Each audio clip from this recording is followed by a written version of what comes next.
it going, you guys? How's everybody doing tonight?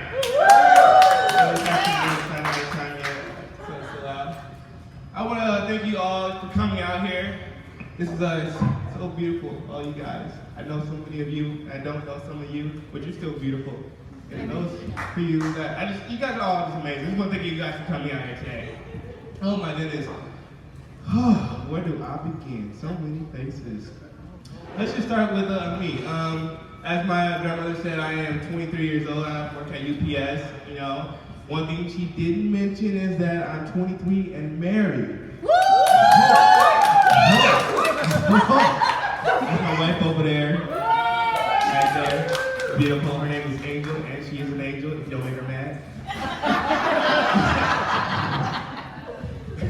But yes, I'm happily married. I'm married at the age of 21. Whoa, that's young. Yes, it is. I thought I was ready. For those of you who've been married, you know, you're never ready. No, but it's been a wild ride, and I've loved every single minute of it. And I want to thank God for bringing her into my life. Amen. And everything. Yeah, but 23 is not a long time to be on this earth. You know, there's people out here who've been here longer. I'm not gonna put out numbers, but you've been here longer. and you know, you got to go through things, you know. But for the age that I'm in, I've actually gone through a pretty good amount of stuff. You know, if you go back to my younger days, I lived with my grandmother and my great-grandmother for most of my life. And that was pretty interesting because, you know, growing up without a father, you know, I didn't really have that male role right there. So my grandmother had to be the grandma and the grandpa. And let me explain that. So, you know, as a boy, you know, boys get hurt, boys do things, you know, we wrestle, you know, we get in the fights. I lived with my grandma and my great-grandma. I had no one to wrestle, had no one to fight. But my grandma said, yes, you do. I'm like, who gonna fight, Grandma? She got us boxing gloves. My grandma. So she's like, all right, we're gonna go in. My grandfather's a boxer. We got this. You know, I'm gonna box you. I'm like, all right, you sure, Grandma? She's like, yeah, let's do it. I'm like, Grandma, it's your last chance. She's like, bring it on. So I'm like, all right, I'm gonna do this. You know, stand up, let's go. Where you at? Come on. So she, you know, and I'm expecting her, you know, do her little, you know, thing. She goes like this. I'm like, hold up, wait, Grandma. Wait, hold on. Wait, we serious? What's about to happen? She's like, let's go. I'm like, all right, Grandma, let's go. We going in, right? Going in, you know, she getting in, she booking, she like this. All of a sudden, she swung up. Now, I promise you there was like 5 guys swinging at me at the same time. I didn't see it. I was like, wait, hold on, how many people are in here right now? Because that thing just hit me in the face. And I'm like, all right, let's do this again. So we fight, and so she's like, you know, we're going at it, we're fighting, you know, she gets some good hits. I'm like, y'all see, this is my grandma? Yes, it is. And so she's fighting, and she's like, ding, ding, ding, but I didn't hear that. I didn't hear the ding, ding, ding. So I was like, bang!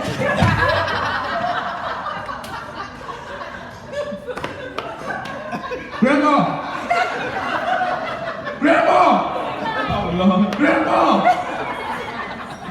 Oh, Jesus. Help me, Father. We come to you right now in the name of Jesus. Bring her back to life, Lord. I didn't hear the ding, ding, ding.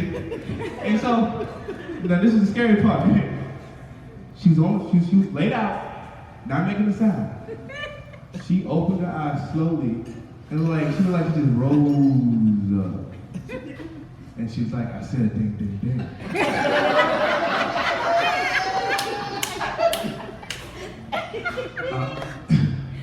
Sorry, Grandma, I didn't mean to say ding, ding, ding. She's like, I said it. I'm like, sorry. You okay? You okay? I'm like, I'm okay. If you okay, we can both be okay. Nobody has to be not okay. Let's all be okay. But you know, my grandmother, she was there for me doing all that, you know, being the male role and all that stuff. And that was just amazing. I mean, I remember times where we would be walking, you know, I'm gonna have a question. I'm like, Grandma, where babies come from? She's like, well, this way, you know, you have the birds and the bees, right? The flowers and all that kind of stuff. No, I'm expecting something pretty light. Nah. See, one thing about my grandma, she real. sometimes too real. Where babies come from? Well, son, when a man and a woman number the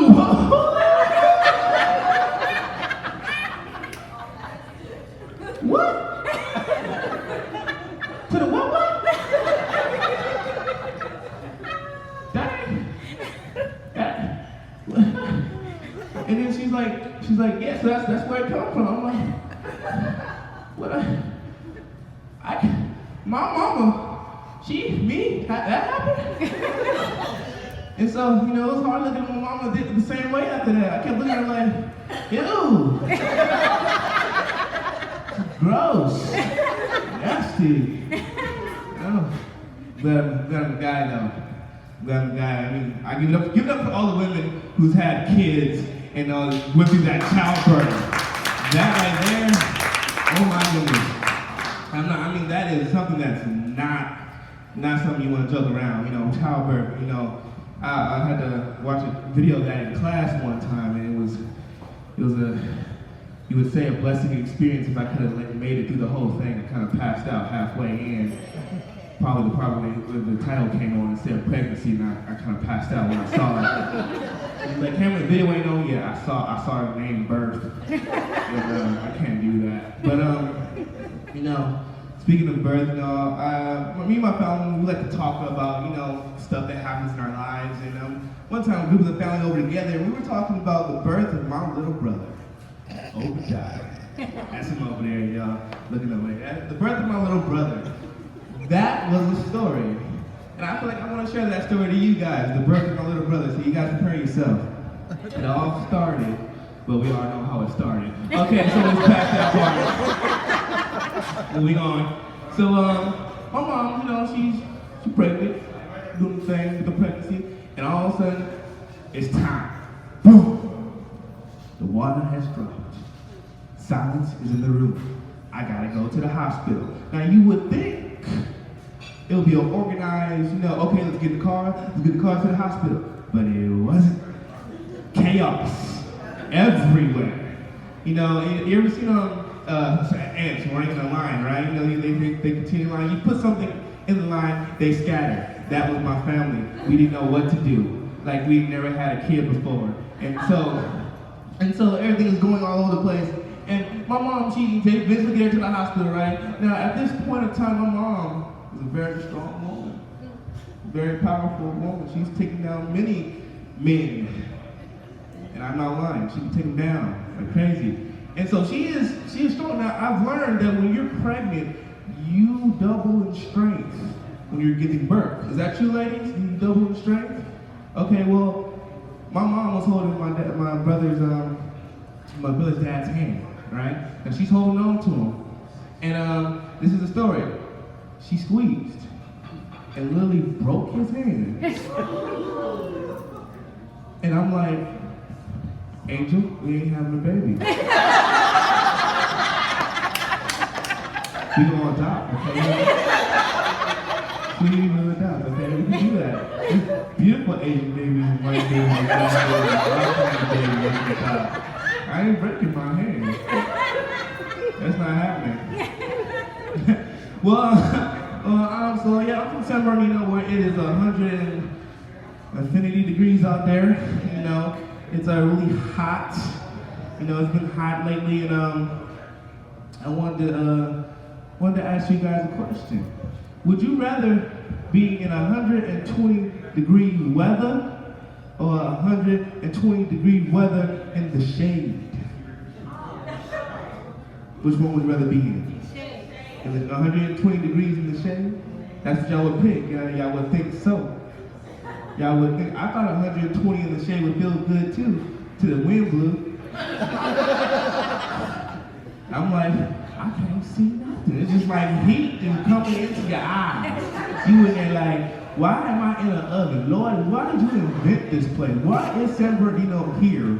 Why is it this hot? Why is California this hot? It's crazy.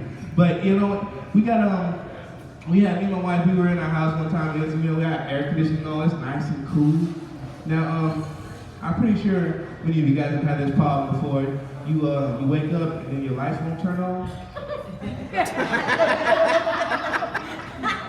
So you're like, oh yeah, I'm gonna be dreaming. Hold on. Hey baby, is the microwave on up in there? The oven? Nothing? Okay. Alright, so I'm looking around trying to figure out why my lights won't come on. And she said, man, did you pay the bill? Did I pay the bill? No. Thought you paid the bill. You got the money, that's right. I do got the money to pay the bill. Sorry. And so she looking at me like, yeah. That's why I'm supposed to be a part of the money. That's why I'm in charge of the money. I'm like, I'm sorry, babe. So it's that night, I'm trying to make it all good, I'm trying, I got some candles and everything. Let's make it pretty. Let's make it nice, even though we ain't got no lights and it's hot. Okay. Now you want So I'm lighting the candles up and everything's all beautiful inside. She like, oh, you got the candles and everything. I'm all like sweating, like, yeah, babe. We can do it. It's just we can work without lights. I got the microwave. Oh, right, that don't work. All right, let's see if we can get some tin foil. See, the gas still works. We got a lighter. You gotta light the thing, light lit it up. So we had a nice little dinner. And it's all, beautiful and stuff like that. So she it's time for me to get ready to bed because I have to be work at 3 o'clock in the morning. So we in there and we it's hot, It's like 94,000 degrees at night. And so we sitting there and she looking at me, I'm looking at her, I'm smiling, trying to make this night a good night. She like, babe? I'm like, yes, sweetie, honey, did you look so beautiful tonight? How are you doing? She's like, the next time the lights go off, I'm gonna turn you off. I'm like, huh, sweetie, honey, dear, I love you. What? She's like, I'm gonna turn you all the way off. I'm like, are we talking about like physically, emotionally, or like what are you talking about? Well, you ain't gotta worry about it. I'm gonna turn you off. I'm like, okay. And so to this day, I only had the lights off one more time. So it's only one time I had the lights off again. She didn't turn me off though. Ever since then, I kept the lights on. So I ain't trying to get turned off. So I still don't know what that means yet. If y'all figure it out, tell me afterwards what that means. Alright, so I'm looking in the crowd, I see all these familiar faces. And one of the familiar faces that I see would be my best friend, my brother, Clifford Brooks, I want to give a shout out to him. He's awesome and everything like that. But me and Clifford, did anybody know about the stories of me and Clifford? I'm sorry, Clifford. And so, the stories of me and Clifford, man, if you look at yin and yang, I would be the black side, Clifford would be the white side. Good side, bad side. This is how we roll. I was the guy that got us in trouble, he was the one that got us out. Y'all would think, oh, but you're America's grandson. That didn't mean nothing. I was sneaky back in the day. Sneaky, and I'm about to tell on myself in front of my mom. So this y'all better listen up to this. So me and my friend Cliff, we out. Now, I'm a young guy, I like girls. That's the way God made it. So I like girls. And so there's this girl that I wanted to see, and she was in Corona. And he was like, all right, man, can I said, bro, we gotta go see this girl in Corona. I'm living in LA. She's like, all right, man, I'll get my grandma's car. We take our car. I'm like, you sure that car can make it? Yeah, you can take my car. We got it. So we on the 91 going toward Corona. Now we in this old Toyota 1900s. I don't know which year it was in. I think it was old. But we traveling up there, right? All of a sudden we speeding, and all of a sudden the car started to slow down. I'm like, hey, bro, let's stop playing. What's going on, man? And he's like, I don't know. And so the car just goes, and we had to pull over to the side of the freeway. Now, we two black kids on the side of the freeway. And somewhere we do not know, but we're close to Corona. And so I'm like, bro, what are we gonna do? So we decided, we saw a gas station on the way on the freeway. So we thought we was gonna run on the freeway and hop a fence. So we get out the car and we start running on the freeway.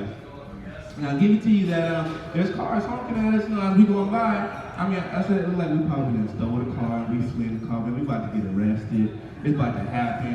You know, I'm black, I'm too young. You know, and they don't, I mean, just the fact that I'm black is enough for them to come get me. And plus I'm running on a freeway, that's just double that. So, we get across, we jump over the fence, we get to the gas station, we go back, we put some antifreeze in the car, thinking I will fix it. Nope.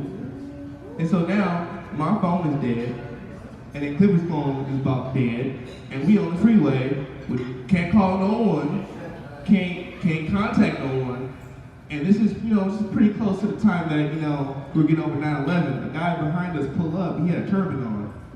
And Clifford's like, we about to die. I'm like, bro, just don't say that. He got out the car, I'm like, what's gonna happen to us, man? Are we about to be strapped up with bombs and stuff? He's like, we're about to die, you know? And so the guy comes in there and like, he knocks him in, had a serious face in his face. He looked at us and was like, y'all want some water and some granola bars? I'm like, water and granola bars? Is that what you said? Like, yeah, I got water and granola bars. I'm like, Lord, thank you for this man. Eventually we got picked up, but you know, we spent about, how many, I don't know, like 6-7 hours on the freeway, stuck. And this is the stuff that I put Clifford through. That's just one story. There's multiple stories. There's, oh man. There's this one time, we was over a girl again. If you realize most of the stories starts with Cameron and this girl, and then Clifford is right there. Cameron, this girl, Clifford. That's how it always rolls. So Cameron and this girl, you know, wanted to hang out. So Clifford came, and you know, we all went to his dorm, and we were all at USC. We were having a good time. But see, the one thing the girl didn't tell Cameron and Clifford was that she had a curfew, and it was like 2 hours past her curfew. So I was like, hey, bro, Clifford, we gotta take this chick back. She got a curfew. He's like, all right, let's go. So we get in the car. Now she lived on, I think it was like 80 something in the Nancy Inglewood. And that's like pretty deep in the hood. And so we're like, okay, we're just gonna drop her off. He said, no man, you gotta walk into the door. You gotta be a gentleman. I'm like, I walk into the door. And he said, no, you gotta walk into the door. So we pull up, there's 5 guys sitting on the curb and on the porch, smoking, looking at us. I was like, okay, this must not be her house. She said, oh, that's our house, first house right there. I'm like, with all the guys? She's like, yeah. And so I'm like, them like the big ones? She's like, yeah. I'm like, how many hours are you late? She's like, about 2 or 3. I'm like, you say that like I'm not about to die by these guys right now. She's like, oh, they'll be fine, they're nice. You'll be okay. I'm like, all right, Clifford. He's like, bro, once you get out the car, if anything happens, I'm gone. I'm like, bro, I thought we were brothers for life. He said, yeah, life. I still want to live. Yeah, and you know, it was, you know, being with him is like one of the best things. You know, I feel like it was pretty awesome, and I just love that guy to death and everything. And so, you know, before I end my time up here, before I end my time up here, you know, I just want to give a shout out to my grandmother. You know, can y'all give her a round of applause real quick? She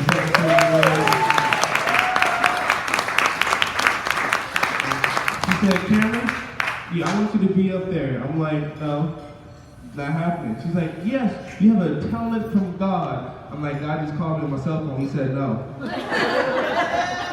He's like, don't you play with it? I'm not playing. I have the number right here. It says God. Right here. You know? But this is my time. I want to say thank you guys for having me out here. And what up?